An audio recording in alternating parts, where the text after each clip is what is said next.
بسم اللہ الرحمن الرحیم. زاد الطالبین کھول لیں، حدیث کا سبق ہے. یہاں سے حدیث ہوگی انشاءاللہ. احب الاعمال الی اللہ ادومها وان قل. یہی سے احب الاعمال الی اللہ ادومها وان قل. بسم اللہ الرحمن الرحیم. قال رسول اللہ صلی اللہ علیہ وسلم احب الاعمال الی اللہ ادومها وَإِن قَلَّ. جناب نبی کریم صلی اللہ علیہ وسلم کا ارشاد مبارک ہے کہ اللہ پاک کے ہاں محبوب اعمال، پسندیدہ اعمال وہ ہے کہ ادومها، ان پر مواظبت کی جائے، ہمیشگی یعنی اس کو پابندی سے ادا کیا جائے. وَإِن قَلَّ، اگرچہ تعداد کے اعتبار سے کم ہو، اگرچہ مقدار میں قلیل ہو. تو ترجمہ آپ کے سامنے ہوا کہ اللہ پاک کے ہاں محبوب اعمال کون سے ہیں کہ ان اعمال کو استقامت کے ساتھ، دوام کے ساتھ، ہمیشگی پابندی کے ساتھ کیا جائے. وَإِن قَلَّ، اگرچہ وہ مقدار میں کم ہو. تو اس سے معلوم ہوا کہ اللہ پاک کو اعمال میں مداومت، مواظبت اور پابندی محبوب ہے، پسند ہے. چاہے وہ اعمال مقدار میں بہت زیادہ نہ ہو، کم ہو، مناسب ہو، بمقابلہ ان اعمال کے کہ جو بہت زیادہ کیے جائیں لیکن پھر اس میں طویل لغا ہو جائے. تو اس کی مثال آپ سمجھ لیں کہ جیسے بعض مرتبہ تلاوت کا ہمیں جذبہ ہوا تو ایک ہی ساتھ جو ہے تلاوت کثرت کے ساتھ کر لی، لیکن پھر اس کے درمیان کیا ہوا، طویل وقفہ ہو گیا، ہفتہ گزرا، مہینہ گزرا، 2 مہینے گزرے، پھر قرآن کریم کو ہاتھ نہیں لگایا، پھر تلاوت نہیں ہوئی. تو یہ عمل پسندیدہ، یہ طرز مناسب نہیں ہے، اللہ پاک کے یہاں پسندیدہ نہیں ہے. اس کے مقابلے میں ایک اور شخص ہے جو تلاوت کی مقدار تو کم ہے اس کی، چاہے 1 پارہ ہے، آدھا پارہ ہے، پاؤ ہے، لیکن روزانہ کے حساب سے، اور وہ اس میں ناغہ نہیں کرتا، وہ اپنے تلاوت کے معمول کو روزانہ ادا کرتا ہے. اسی طریقے سے نوافل ہے کہ ایک یہ ترتیب ہے کہ اگر کسی نے زیادہ نوافل پڑھ لیے بڑی تعداد میں، لیکن پھر اس کے بعد جو ہے لمبی چھٹی ہو گئی. اس کے مقابلے میں دوسرا شخص ہے جو نوافل کی ایک مقدار طے کر چکا ہے، یا کم نوافل ہیں لیکن روزانہ کے حساب سے ہے، ترتیب کے حساب سے ہے. اسی طریقے سے یہی حساب ذکر اذکار اور تسبیحات وغیرہ کا بھی ہوگا کہ انسان اپنے ذکر اذکار کو، تسبیحات کو، معمولات کو ایک نظم کے ساتھ، ترتیب کے ساتھ اور روزانہ ادا کرے، بمقابلہ اس کے کہ ایک دن جذبات میں آ گئے اور کثرت کے ساتھ تسبیح پڑھ لی، تسبیحات پڑھ لی، ذکر اذکار کیا، لیکن پھر اس کے بعد جو ہے ہفتوں مہینے گزر گئے، پھر ذکر کی توفیق نہیں ہوئی. الاستقامت فوق الف کرامت، اسی لیے کہا گیا ہے نا کہ استقامت 1000 کرامتوں پر زیادہ بھاری ہے. یہ استقامت بہت بڑی نعمت ہے اللہ پاک کی طرف سے، اور آج اسی استقامت کی ہم میں آپ میں کمی ہے. تو اس حدیث سے ہمیں یہ بات سمجھ میں آتی ہے کہ اعمال کو روزانہ کی بنیاد پر پابندی کے ساتھ ادا کیا جائے، چاہے وہ اعمال نوافل ہے، ذکر اذکار ہے، تسبیحات ہے، تلاوت ہے، یا اسی طریقے سے دوسرے نیک اعمال اور معمولات ہیں. تو چاہے مقدار میں وہ کم ہو لیکن اسے پابندی سے ادا کیا جائے، اس میں ناغہ نہ کیا جائے، بمقابلہ اس کے کہ انسان تعطل کے ساتھ ادا کرے، اگرچہ تعداد میں زیادہ ہو. تلاوت کر لی تو جب کرنے بیٹھ گئے تو کئی پارے پڑھ لیے، ذکر اذکار تسبیحات کے لیے بیٹھ گئے تو گھنٹہ 2 گھنٹے تسبیحات کر لیے، نوافل ادا کرنے لگ گئے تو لمبے لمبے نوافل پڑھ لیے، لیکن پھر کیا ہوا کہ درمیان میں طویل تعطل آ گیا، وقفہ آ گیا. تو یہ چیز پسندیدہ نہیں ہے، بلکہ اعمال میں مواظبت، دوام، پابندی، یہ اللہ پاک کو پسند ہے.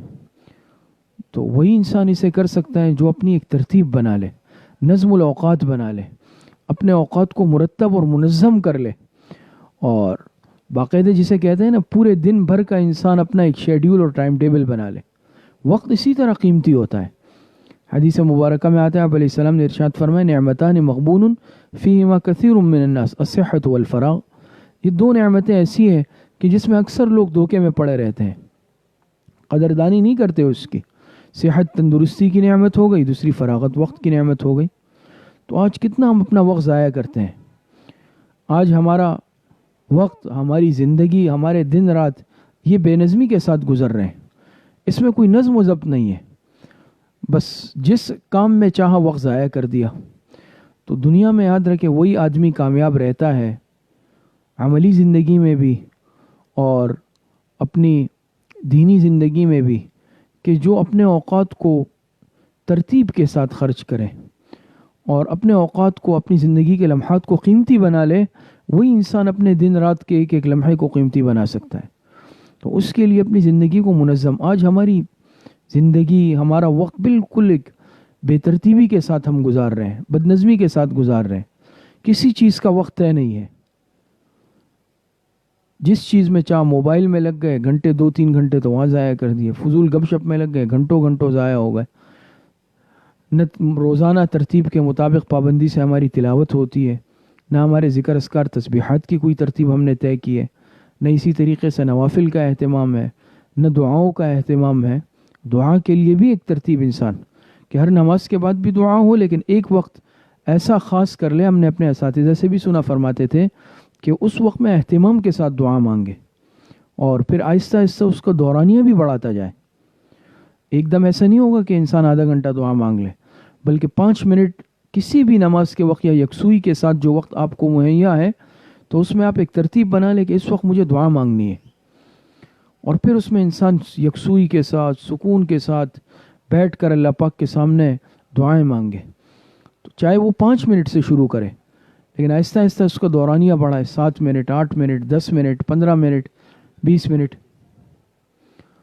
تو پھر اس کا دورانیہ جو ہے آہستہ آہستہ کیا کیا جائے، پھر اس کا دورانیہ آہستہ آہستہ بڑھا دیا جائے۔ تو اپنے جتنے بھی دن بھر کے معمولات ہیں اور جتنی بھی ترتیبیں ہیں، تو اس کے لیے جو ہے ہم ایک شیڈیول، ایک ترتیب بنائیں۔ تو ایک تو اس چیز کا اہتمام ہو کہ بھئی صبح تلاوت ہمیں جب فجر کے بعد کرنی ہے یا اشراق کے بعد کرنی ہے، تلاوت کا وقت ہمارا یہ ہے۔ اپنے جو ذکر اذکار، معمولات، تسبیحات ہیں، وہ میں اس وقت ادا کروں گا۔ اسی طریقے سے اور دوسرے معمولات، ہر چیز کے لیے وقت ہو۔ اور دوسرا اس چیز کا اہتمام کہ پھر جو اپنی ترتیب بنائی ہے، نظم الوقت بنایا ہے، اس پر عمل کا اہتمام بھی ہو۔ بنانا تو آسان ہے، لیکن اصل چیز اس پر مداومت اور ایک ترتیب ہے کہ پھر اس پر پابندی سے عمل بھی کیا جائے، وہ اس عمل کا ناغہ نہ ہو۔ بعض دفعہ ہم بنا تو لیتے ہیں ہمت کر کے کہ تاکہ میرا وقت قیمتی ہو جائے، لیکن پھر اس میں ناغے ہوتے ہیں، پھر اس معمول کی جو ہے پابندی نہیں ہوتی۔ حکیم الامت مجدد الملت حضرت مولانا اشرف علی تھانوی رحمۃ اللہ علیہ، مشہور ہے، آپ نے بھی سنا ہوگا، بڑی ایک منظم ان کی زندگی تھی اور ایک ترتیب تھی، ہر چیز کا ایک وقت تھا، معمولات تھے، نظم تھا، اصول تھے، ضوابط تھے۔ حضرت وقت ضائع نہیں فرماتے تھے۔ تو فرماتے ہیں کہ میں نے ایک وقت خاص کیا تھا کہ اس میں میرا لکھنے لکھانے کا معمول تھا، تصنیف کا، میں اس میں بھی ناغہ نہیں کرتا تھا۔ ایک دن ہمارے استاذ غالباً حضرت شیخ الہند رحمۃ اللہ علیہ تشریف لائے اچانک، جو حضرت تھانوی رحمۃ اللہ علیہ کے استاذ بھی تھے۔ فرمایا کہ استاذ کی خدمت میں حاضر ہوا، اور وہ وقت تصنیف کا تھا، لکھنے لکھانے کا تھا، لیکن استاذ تشریف لائے ہیں، بڑی عقیدت محبت بھی تھی استاذ سے، تو دل نہیں چاہ رہا تھا کہ استاذ کی مجلس سے اٹھوں، استاذ کی صحبت سے اٹھ جاؤں، لیکن دوسری طرف میں نے جو اپنے لیے ایک نظم مقرر کیا تھا، وہ وقت میرا لکھنے لکھانے کا، اس نے بھی دل بے چین کیا ہوا تھا۔ تو میں حضرت استاذ صاحب حضرت شیخ الہند رحمۃ اللہ علیہ کی مجلس میں بیٹھا رہا، لیکن پھر میں نے حضرت سے عرض کیا، حضرت اگر آپ اجازت دے دیں تو اس وقت میرا معمول تصنیف و تالیف لکھنے لکھانے کا ہے، تو میں کچھ وقت کے لیے جا کر اس معمول کو پورا کر لوں۔ حضرت نے فرمایا بخوشی جائیے، بالکل اجازت ہے، اب اپنا معمول ادا کیجیے، کوئی ناراضگی کا اظہار بھی نہیں فرمایا، اللہ والے لوگ تھے۔ حضرت تھانوی فرماتے ہیں کہ میں آیا اور اپنے تصنیف کے کمرے میں بیٹھ کر لکھنے بیٹھا، تھوڑا سا لکھا لیکن دل بے چین رہا، دل وہاں اٹکا ہوا تھا حضرت استاد صاحب کی مجلس میں، تو بس 1-2 لائنیں یعنی مختصر سا چند سطور لکھی، اور پھر جو ہے واپس آ کر حضرت کی مجلس میں بیٹھ گیا کہ حضرت میرا معمول پورا ہو گیا۔ تو بہرحال اس حالت میں بھی اپنا معمول چھوڑا نہیں، ترک نہیں کیا۔ تو عرض کرنے کا مقصد یہ ہے کہ اللہ پاک کو اعمال میں دوام، اعمال میں پابندی، ہمیشگی، مواظبت یہ پسند ہے، استقامت جسے کہتے ہیں نا، استقامت، وہ اللہ پاک کو پسند ہے. اور دنیاوی اعتبار سے بھی اگر ہم دیکھیں، لوگوں کے مختلف قسم کے مزاج ہیں. بعض لوگوں کے مزاج میں استقامت نہیں ہوتی، اور بعض ماشاءاللہ ایسے ہوتے ہیں کہ اللہ پاک نے بڑی استقامت دی ہوتی ہے.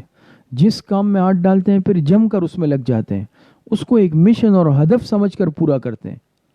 اور بعض کمزور ہوتے ہیں تو بس وہ کبھی ایک دن ادھر ایک دن ادھر، ایک دن یہ کام ایک دن وہ کام. تو جو استقامت والے نہیں ہوتے نا، تو آپ دیکھتے ہیں وہ کسی میدان میں کامیابی حاصل نہیں کر پاتے.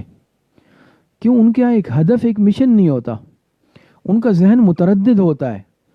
اور ان کی دوسرا یہ ہے کہ مزاج میں پابندی نہیں ہوتی. جس انسان کے مزاج میں پابندی نہ ہو، استقامت نہ ہو، تو اس کے لیے کسی میدان میں اپنا مقام بنانا اور جم جانا یہ مشکل ہو جاتا ہے. بمقابلہ اس انسان کے کہ جو ایک چھوٹے پیمانے پر کوئی کام کر رہا ہے، معمولی جگہ پر کوئی کام کر رہا ہے، گمنام ہو کر رہا ہے، لیکن اگر اس کے مزاج میں استقامت ہوا اور اس کے مزاج میں ایک نظم و ضبط ہوا، پابندی کا مزاج ہوا، وہ اپنے میدان میں کامیاب رہتا ہے. اور بالآخر ایک دن اللہ پاک پورے عالم میں اس کا فیض پھیلاتے ہیں. لیکن اس کے لیے ضروری ہے کہ انسان مزاج میں استقامت، اور ہر چیز میں چاہے ہم سبق پڑھ رہے ہیں. بعض طلبہ طالبات کے مزاج میں یہ ہوتا ہے مدرسے بدلنا، آج یہاں پڑھو ہو، یہ یہاں سبق صحیح نہیں ہے، او ہو بھئی یہاں تجوید کمزور ہے، چلو دوسری جگہ وہاں چلیں گے، او ہو یہاں استاد ایسے ہیں، یہاں معلمہ ایسی ہے. تو تجربہ ہے، دیکھی ہوئی بات ہے، مشاہدہ ہے کہ ایسی طالبہ یا ایسا طالب علم پھر کہیں کا نہیں رہا، نہ ادھر کا رہا نہ ادھر کا رہا، پھر نہ قرآن پڑھ سکا نہ علم حاصل کر سکا. مزاج میں استقامت نہیں ہے نا، تردد ہے، ایک جگہ اطمینان نہیں ہے. جب انسان کو ایک جگہ اطمینان نہ ہو اپنے استاذ پر، معلمہ پر، ادارے پر، مدرسے پر، وہ ہمیشہ متردد ہو کر اپنی زندگی برباد کر دیتا ہے. اور جو اگر چھوٹی جگہ پر ہے، ایک چھوٹے سے مدرسے میں ہے، چھوٹے سے ادارے میں قاعدہ پڑھ رہا ہے، طالبہ ہے، طالب علم ہے، قرآن پڑھ رہا ہے، علم حاصل کر رہا ہے، لیکن وہ ایک جگہ استقامت سے اگر جم جائے، بالآخر وہ چمکتا ہے اور اللہ پاک اسے کامیابی عطا فرماتے ہیں. اسی طریقے سے بعض مرتبہ اصلاح کے لیے ہم جاتے ہیں اپنے مشائخ کے پاس، بزرگوں کے پاس. بعض آپ نے دیکھا ہوگا کہ بھئی آج ایک سے بیعت ہوئے شیخ سے کہو ہو یہاں مزاج کی مناسبت نہیں، چلو دوسرے شیخ کے پاس، وہاں چلیں گے، وہ یہاں روک ٹوک زیادہ ہے، شیخ تو بھئی پوچھتے ہیں، ڈانٹتے ہیں، اصلاح کرتے ہیں. بھئی ایسا نہیں، ایسی جگہ دیکھو جہاں کوئی پوچھ پاچھ نہ ہو، کھانا پینا چلے، چلو بھئی آج وہاں چلتے ہیں. تو یہ آدمی ہمیشہ اصلاح سے محروم رہتا ہے کہ جس کو کسی شیخ پر اعتماد نہ ہو یا عقیدت نہ ہو یا اس کے مزاج میں استقامت نہ ہو. اس کے برعکس اگر ایک آدمی ایک شیخ کے پاس رہے، عقیدت، اعتقاد، مضبوطی کے ساتھ، یقین کے ساتھ، تو اللہ پاک اسے کامیابی عطا کرتے ہیں. تو بہرحال اصلاحی میدان ہو، علمی دنیا ہو، روحانی میدان ہو، کسی بھی قسم کا میدان ہے، تصوف کا میدان، درس و تدریس کا میدان، دعوت و تبلیغ کا میدان، جہاد کا میدان، کوئی بھی دینی لائن ہے، تصنیف و تالیف کی ہے، یا دنیاوی لائن ہے، چاہے دنیاوی لائن ہے، لیکن انسان جب محنت کرتا ہے، استقامت کے ساتھ رہتا ہے، بالآخر اس میں بھی وہ کامیابی حاصل کرتا ہے. قرآن کریم میں اللہ پاک ارشاد فرماتے ہیں نا، والذین جاہدوا فینا لنہدینہم سبلنا، جو ہمارے راستے میں محنت مشقت کرتے ہیں، مجاہدہ کرتے ہیں، تو لنہدینہم سبلنا، پھر ہم اس کے لیے راستے کھول دیتے ہیں. چاہے یہ صرف دین کے راستے کے ساتھ خاص نہیں ہے، چاہے دین کے ساتھ ہو، چاہے دنیاوی راستہ ہو. دنیاوی لائن میں بھی آپ دیکھیں نا، جو محنت کرتے ہیں وہ نام کماتے ہیں، اور دین کے شعبے میں بھی اسی طرح ہے. آپ دیکھ لیں بہت سارے طلبہ سال کے شروع میں داخلہ لیتے ہیں، لیکن کیا ہوتا ہے جب سال کا اختتام ہوتا ہے تو بہت سارے ایسے ہوتے ہیں جو درمیان میں چھوڑ چکے ہوتے ہیں، ہمت ہار چکے ہوتے ہیں. بہت ساری طالبات داخلہ لیتی ہے، لیکن سال کے مثال کے طور پہ 100 نے لیا، سال کے آخر میں 50 رہ گئی، 60، کیا ہوا؟ باقی نے ہمت ہار دی. اسی طریقے سے یہ آپ دیکھ لیں میڈیکل کے شعبوں میں بہت سارے طلبہ طالبات داخلے لیتے ہیں، لیکن کیا ہوتا ہے سب کے سب ڈاکٹر نہیں بن پاتے. انجینئرنگ میں داخلے لیتے ہیں، سب کے سب انجینئر نہیں بن پاتے. اور جتنے دنیاوی تعلیم یا دنیاوی میدان ہے، تو ہر جگہ یہ نظام ہے اللہ پاک کا کہ جو انسان استقامت کے ساتھ جم کر رہے نا، اور جم کر محنت کرے، وہ انسان اپنے میدان میں، فیلڈ میں کامیاب رہتا ہے. اس کو ایک ہدف سمجھے، مشن سمجھے. تو بہرحال آج کے سبق کا خلاصہ یہ آپ علیہ السلام نے فرمایا کہ احب الاعمال الی اللہ ادومها وان قل، اللہ پاک کیا محبوب اعمال وہ ہے کہ ادومها، اس کو پابندی سے کیا جائے، ہمیشگی، دوام، وان قل، اگرچہ تعداد میں کم ہے، قطرہ قطرہ کہتے ہیں نا دریا بنتا ہے، تو مزاج میں استقامت پیدا کیا جائے، جس عمل کو شروع کیا جائے اس کو پابندی سے کیا جائے، چھوڑنے کا، کرنے کا مزاج، چھوڑنے کا مزاج یہ ختم کیا جائے، تو مزاج کے اندر تلون نہ ہو، تلون مزاجی انسان کو کسی میدان میں کامیاب نہیں ہونے دیتی۔ تو بہرحال ایک تو یہ کہ اپنا نظم الاوقات بنائیں، اوقات کو قیمتی بنائیں، اور دوسرا جو اعمال شروع کریں تو پھر اس کو پابندی کے ساتھ کریں، اس میں ناغہ نہ کریں، ناغہ عمل میں بے برکتی پیدا کر دیتا ہے، اور جب بے برکتی پیدا ہوتی ہے تو پھر انسان کیا ہے، انسان کو برکات حاصل نہیں ہوتی۔ اللہ پاک صحیح عمل کی توفیق عطا فرمائے۔ وآخر دعوانا ان الحمد للہ رب العالمین۔